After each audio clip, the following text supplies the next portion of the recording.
ಎರಡು ಸದನದ ಬಿಜೆಪಿ ಶಾಸಕರ ಸಭೆಯನ್ನ ನಾವು ಮಾಡಿದಿರಿ. ನಮ್ಮ ಕೇಂದ್ರದ ಇನ್ಚಾರ್ಜ್ ರಾಧಾಮೋಹನ್ ಜಿ ಅವರು, ಲೋಕಸಭೆ ಇನ್ಚಾರ್ಜ್, ಅವರು ಈ ಸಭೆಗೆ ಬಂದಿದ್ರು. ಅದೇ ರೀತಿ ನಮ್ಮ ರಾಜ್ಯ ಅಧ್ಯಕ್ಷರಾದಂಥ ವಿಜಯೇಂದ್ರ ಅವರು, ಬೊಮ್ಮಾಯಿ ಅವರು, ಶ್ರೀನಿವಾಸ್ ಪೂಜಾರರು ಮತ್ತೆಲ್ಲ ನಮ್ಮ ಶಾಸಕರು, ಎಂಎಲ್ಸಿ ಅವರು ಈ ಸಭೆಗೆ ಹಾಜರಾತಿ ಇದ್ರು. ಪ್ರಮುಖವಾಗಿ ವಿಧಾನಸಭಾ ಅಧಿವೇಶನ ಕಳೆದ 8 ತಿಂಗಳಲ್ಲಿ ಸರ್ಕಾರ ದಾರಿ ತಪ್ಪಿದ ಸರ್ಕಾರ, ಕೊಟ್ಟ ಮಾತನ್ನ ಉಳಿಸಿಕೊಂಡೇ ಇರುವಂತ ಸರ್ಕಾರ. ಇವತ್ತು ಅವರ ಕಾಂಗ್ರೆಸ್ ನಾಯಕರು ಹೇಳಿದ ರೀತಿ ಗಂಟಿಸಿ ಶಿವರಾಮ್ ಹಾಸನ್ನ 50% ಲೂಟಿ ಮಾಡ್ತಾ ಇರುವಂತಹ ಸರ್ಕಾರ. ವರದಾ ವಿಚಾರದಲ್ಲಿ ಕೇಂದ್ರದ ಮೇಲೆ ಗೂಬೆ ಕೂದಿಸಿ ಬಚಾವಾಗಕ್ಕೆ ನೋಡ್ತಾ ಇದ್ದಾರೆ. ರೈತರಿಗೆ ಒಂಚೂರು ಹಣ ಬಿಡುಗಡೆ ಮಾಡಿಲ್ಲ. ಮತ್ತೆ ಕಾನೂನು ಸುವ್ಯವಸ್ಥೆ ಅಂತೂ ಪಾತಾಳಕ್ಕೆ ಹೋಗ್ಬಿಟ್ಟಿದೆ ಕರ್ನಾಟಕದಲ್ಲಿ. ಮತ್ತೆ ಭಯೋತ್ಪಾದನಾ ಚಟುವಟಿಕೆಗಳು ತಲೆ ಎತ್ತಿದೆ. ರೇಪ್ ಘಟನೆಗಳು ದಿನನಿತ್ಯ ಪತ್ರಿಕೆಗಳಲ್ಲಿ ಬರ್ತಾ ಇದೆ. ಈ ಎಲ್ಲ ವಿಚಾರಕ್ಕೆ ಸಂಬಂಧಪಟ್ಟಂತೆ ನಮ್ಮೆಲ್ಲ ಶಾಸಕರು ಮಾಹಿತಿಯನ್ನು ಕೊಟ್ಟಿದ್ದಾರೆ. ಅದಕ್ಕಿಂತ ಪ್ರಮುಖವಾಗಿ ಅನುದಾನ ಕಳೆದ 8 ತಿಂಗಳಲ್ಲಿ ಕೂಡ ಯಾವುದೇ ರೀತಿಯಾದಂತಹ ಅನುದಾನಗಳನ್ನ ಬಂದಿಲ್ಲ. ನಮ್ಮ ಬಿಜೆಪಿ ಇದ್ದಾಗ ನಮ್ಮ ಸರ್ಕಾರದಲ್ಲಿ ಕೊಟ್ಟಂತ ಅನುದಾನಗಳನ್ನೆಲ್ಲನೂ ಕೂಡ ವಾಪಸ್ ಪಡಿತಾ ಇದ್ದಾರೆ. ಟೆಂಡರ್ ಆಗಿರೋವು, ಕೆಲಸ ಶುರುವಾಗಿರೋವು ಕೂಡ ಸ್ಟಾಪ್ ಮಾಡ್ತಾ ಇದ್ದಾರೆ. ಅದರ ಬಗ್ಗೆನೂ ಕೂಡ ಧ್ವನಿ ಎತ್ತುವಂತದ್ರ ಬಗ್ಗೆ ಇವತ್ತು ಸವಿಸ್ತಾರವಾಗಿ ಚರ್ಚೆ ಆಯಿತು. ಒಟ್ಟಾರೆ ಈ ಸದನದಲ್ಲಿ ಒಟ್ಟಾಗಿ ಸರ್ಕಾರ ಮಾಡ್ತಾ ಇರುವಂತಹ ತಪ್ಪುಗಳನ್ನ ಜನರ ಮುಂದೆ ಇಡುವಂತ ಕೆಲಸವನ್ನ ಮಾಡುವಂತ ತೀರ್ಮಾನ ಆಯಿತು. ಎಲ್ಲರೂ ವಿಧಾನಸಭಾ ಅಧಿವೇಶನದಲ್ಲಿ ಭಾಗವಹಿಸುವಂತ ಹಿಡಿದು ಹೋರಾಟದ ಮುಖಾಂತರ ಯಾವ್ಯಾವ ವಿಚಾರವನ್ನ ಹೋರಾಟದಲ್ಲಿ ನಾವು ತೆಗೆದುಕೊಳ್ಳಬೇಕು ಅನ್ನೋದ್ರ ಬಗ್ಗೆನೂ ಚರ್ಚೆ ಆಯಿತು. ಒಟ್ಟಾರೆ ಒಳ್ಳೆಯ ಚರ್ಚೆ ಆಗಿದೆ. ಈ ಬಾರಿ ಅಧಿವೇಶನದಲ್ಲಿ ಸರ್ಕಾರದ ಲೋಪದೋಷಗಳನ್ನ ಜನರ ಮುಂದೆ ಇಡುವಂಥದ್ದು, ಸರ್ಕಾರದ ಭ್ರಷ್ಟಾಚಾರಗಳನ್ನ ಜನಗಳ ಮುಂದೆ ಇಡುವಂತ ಕೆಲಸವನ್ನ ಇವತ್ತು ಶಾಸಕಾಂಗ ಪಕ್ಷದಲ್ಲಿ ತೀರ್ಮಾನ ಆಗಿದೆ.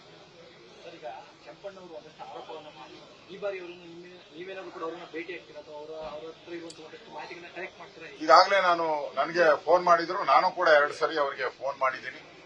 ಬರ್ತೀನಿ ಅಂತ ಹೇಳಿದ್ದಾರೆ. ಅವ್ರ ಜೊತೆನೂ ಕೂಡ ಮಾತಾಡ್ತೀನಿ. ಇದು ಕೂಡ ಬಹಳ ಪ್ರಮುಖವಾದಂತ ವಿಚಾರ.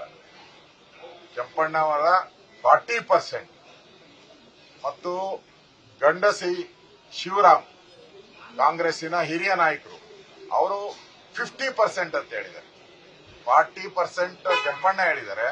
ಗಂಡಸಿ ಶಿವರಾಮ್ ಅವರು 50% ಲೂಟಿ ಹೊಡಿತಾ ಇದ್ದಾರೆ ಕಾಂಗ್ರೆಸ್ ಸರ್ಕಾರ ಅಂತ ಅವ್ರ ಪಾರ್ಟಿಯವರೇ ಹೇಳಿದರು. ಅದರಿಂದ ಇದು ಕೂಡ ಬಹಳ ಪ್ರಮುಖ ವಿಚಾರ.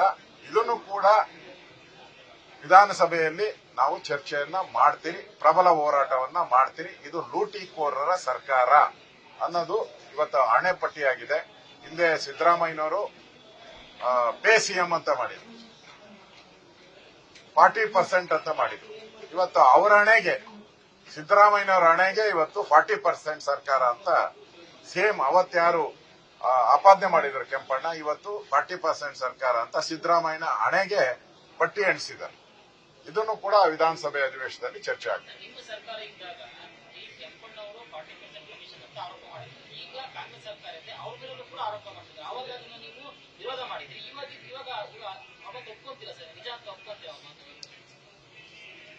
ಅವಾಗ ಕೆಂಪಣ್ಣ ಅವರು ಕಾಂಗ್ರೆಸ್ಸಿನ ಪರವಾಗಿ ಮಾಡ್ತಾ ಇದ್ದಾರೆ ಅಂತ ಅವ್ರ ಮೇಲೆ ಆಪಾದನೆ ಇತ್ತು. ಈಗ ಅವರ ಆಪಾದನೆಯಿಂದ ಹೊರಬರಕ್ಕೂ ಅವರಿಗೆ ಅವಕಾಶ. ನಾನು ಯಾರ ಪರವಾಗಿ ಇಲ್ಲ ಅನ್ನೋ ಒಂದು ಮಾತನ್ನ ಹೇಳಕ್ಕೂ ಕೂಡ ಅವ್ರಿಗೊಂದು ಅವಕಾಶ ಕೆಂಪಣ್ಣವರಿಗೆ. ಅದಕ್ಕೆ ನಾನು ಕೆಂಪಣ್ಣವ್ರಿಗೂ ಹೇಳ್ತಾ ಇದ್ದೀನಿ, ಏನೇನು ದಾಖಲೆ ಇದೆ ಕೊಡಿ. ಯಾಕಂದ್ರೆ ಕಾಂಗ್ರೆಸ್ ಅವರು ಆ ಸಂದರ್ಭದಲ್ಲಿ ನಿಮ್ಮನ್ನ ಉಪಯೋಗ ಮಾಡಿದ್ರು. ಈಗ ಅವ್ರು ಹೇಳ್ತಾ ಇರುವಂತ ಹೇಳಿಕೆ ಮತ್ತೆ ಯಾವ್ಯಾವ ಇಲಾಖೆಯಲ್ಲಿ ಎಷ್ಟೆಷ್ಟು ಭ್ರಷ್ಟಾಚಾರ ಇವೆಲ್ಲನೂ ಕೂಡ ಹೇಳಿದ್ದಾರೆ.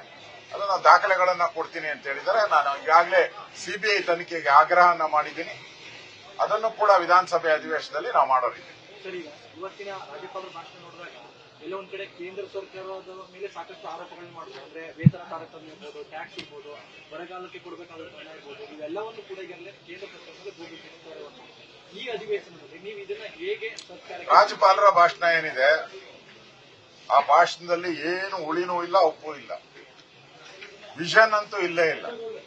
ದೂರದೃಷ್ಟಿ ಬಗ್ಗೆ ಏನು ಒಂದು ಚಕಾರ ಮಾತು ಎತ್ತಿಲ್ಲ. ಮತ್ತೆ ಮೆಟ್ರೋಗೆ ನಮ್ಮದು ಅಂತ ಪ್ರಾಜೆಕ್ಟ್ ಮಾಡಿದ್ದಾರೆ. ಮೆಟ್ರೋಗೆ ಹಣ ಕೇಂದ್ರ ಸರ್ಕಾರ. ಜಲ್ ಜೀವನ್ ಟ್ಯಾಪ್ ವಾಟರ್ ಕೊಡುವಂಥದ್ದು ಮನೆ ಮನೆಗೆ, ಅದು ಕೇಂದ್ರ ಸರ್ಕಾರದ ಯೋಜನೆ. ಶಿವಮೊಗ್ಗದ ಏರ್ಪೋರ್ಟ್ ಯಡಿಯೂರಪ್ಪ ಇದ್ದಾಗ ಕಂಪ್ಲೀಟ್, ನಮ್ಮ ಸರ್ಕಾರ ಇದ್ದಾಗ ಅದು ಕಂಪ್ಲೀಟ್ ಆಗಿತ್ತು. ಅದನ್ನು ನಾವೇ ಮಾಡಿದಿರಿ ಅಂತ ಬಿಂಬಿಸ್ತಾ ಇದ್ದಾರೆ. ಇವೆಲ್ಲನೂ ಕೂಡ ಕೇಂದ್ರ ಸರ್ಕಾರದ ಯೋಜನೆಗಳೆಲ್ಲ ನಮ್ಮದು ಅಂತ ಹೇಳ್ತಾ ಇದ್ದಾರೆ. ಬಿಟ್ರೆ ಅವ್ರದ್ದು ಯಾವುದೇ ಹೊಸ ಯೋಜನೆ, ಒಂದೇ ಒಂದು ನೀರಾವರಿ ಯೋಜನೆಗಳನ್ನು ಕೂಡ ಹೊಸದಾಗಿ ಘೋಷಣೆಯನ್ನ ಮಾಡಿಲ್ಲ. ಒಂದೇ ಒಂದು ಡೆವಲಪ್ಮೆಂಟ್ ವರ್ಕ್ ರಾಜ್ಯದಲ್ಲಿ ರಸ್ತೆಗಳ ಬಗ್ಗೆ ಇರಬಹುದು, ಕುಡಿಯೋ ನೀರಿನ ಬಗ್ಗೆ ಇರಬಹುದು, ಯಾವುದು ಕೂಡ ಇದರಲ್ಲಿ ಮೆನ್ಷನ್ನೇ ಮಾಡಿಲ್ಲ. ಸುಮ್ಮನೆ ರಾಜ್ಯಪಾಲರ ಸಿದ್ದರಾಮಯ್ಯನವರಿಗೆ ನೊಬೆಲ್ ಪ್ರಶಸ್ತಿ ಕೊಡಬೇಕು.